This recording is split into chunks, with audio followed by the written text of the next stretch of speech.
Happy Valentine's டே.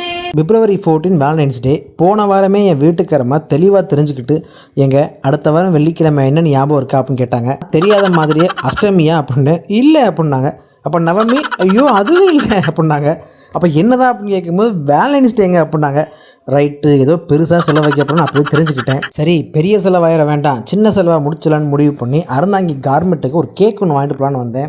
Chocolate ஃபேவரில் ஒரு cake ஒன்று காமிச்சாங்க. சரி ஓகே அப்படின்னு சொல்லி 1/2 kg அந்த கேக் வாங்கிட்டு மேலே ஹாப்பி வேலண்டைன்ஸ் டே, கோகுல் லவ் சத்யா அப்படிலாம் போட்டு வீட்டுக்கு வாங்கிட்டு போயிட்டேன்.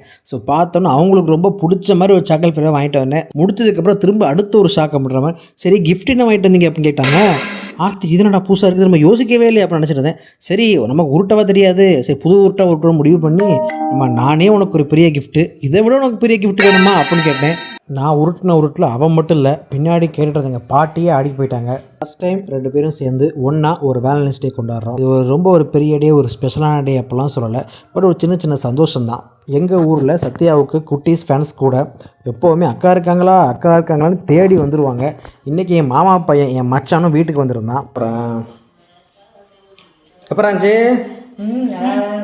இது உங்கள் அக்கா சமைச்சதில்லை, வெளியில் வாங்கினது தான், தைரியமாக சாப்பிட அப்படின்னு சொன்னேன். நல்லா சிரித்தான். கேக் வெட்டி ஃபுல்லாக சாப்பிட்டுட்டு எங்கள் அம்மா பெரியம்மாக்கெல்லாம் கொடுத்து விட்டுட்டு மீதி கொஞ்சோண்டு இருந்துச்சு. அதை சரி ஃப்ரீசரில் வைப்போம், காலையில் எடுத்து சாப்பிட்லாம் அப்படின்றதுக்கு எடுத்து வச்சுருக்கோம். ஆனால் கண்டிப்பாக எனக்கு தெரியும் நைட்டே தாங்காது. நான் ஏன் சொல்கிறேன்னா, எங்கள் வீட்டில் என் கூடவே ஒரு சிவப்பாடு இருக்குது. எப்போவாவது பிரிட்ஜில் ஸ்நாக்ஸ் வச்சோம்னா காலைல சாப்பிட்லாம் அப்படின்னு சொல்லி என்னை தூங்க வச்சுட்டு நைட்டில் தனியாக எடுத்து தீத்துருது. அதையும் மீறி இந்த கேக் காலைல வரைக்கும் இருந்துச்சுன்னா அது 8வது உலக அதிசயம்தான். என்ன மாதிரி கல்யாணமான புது பசங்க ஏதாவது முக்கியமாக நாள் வந்தால் சிம்பிளாக இது மாதிரி ஏதாவது வாங்கியே பண்ணிடுங்க.